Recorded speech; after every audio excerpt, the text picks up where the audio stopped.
Thank you, Mr. Chairman, and Ranking Member Nelson. Thanks for having this hearing. I want to thank the witnesses today.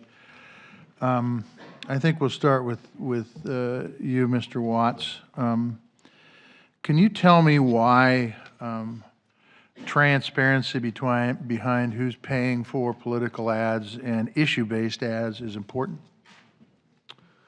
Yes, I think the number one issue with that is public safety. We saw with Russian active measures, one of the primary things they sought to do was actually mobilize population, regardless of the election, mobilize people to protest or counter-protest, which can lead to violent confrontations. At the same point, those advertisements,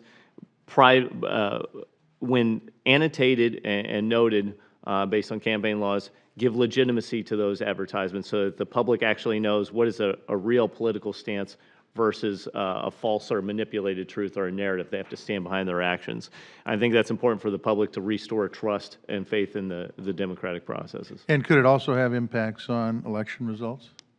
Yes, Generally speaking. it makes it more difficult for a foreign adversary or even a social media manipulator with a lot of resources and an axe to grind to do character assassination or to tear down social movements. Okay, so, and this goes to any one of the other three that wants to answer this. Can you tell me why you don't tell us who's paying for the ads? Whether they're political ads or whether they're issue-based ads? Who wants to answer that? Thank you, Senator. Twitter is very proud that we last year announced industry-leading transparency practices for political advertising. So do you tell people who's paying for the ads? For electioneering ads, yes, sir. How about issue-based ads?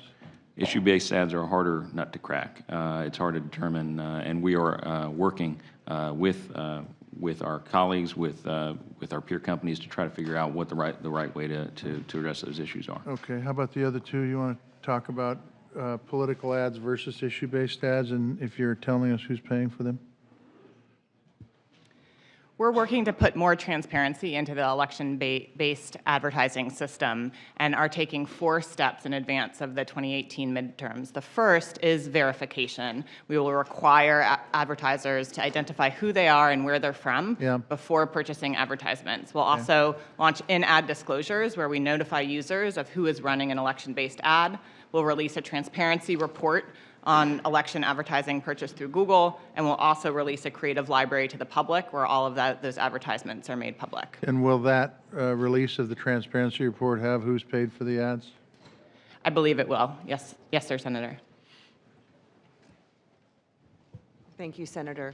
Our answer is substantially similar to my peer companies on the issue of federal election-related ads. Okay. And like Mr. Monhay, political ads, writ broadly, is a little bit more complicated, but certainly an area where we think increased transparency is important. Political ads are more complicated than issue-based ads, or the other way around? The issue-based, I'm sorry, Okay. Senator, the issue-based ads, Okay. very hard to define. But that said, we're very interested in how we can increase transparency, and we look forward to talking to yourself and other policymakers about it. Well, I would just tell you this as an editorial comment. I would agree with Senator Schatz. I don't think this is a Democrat-Republican issue. I think this is a democracy issue. And you guys are smart guys.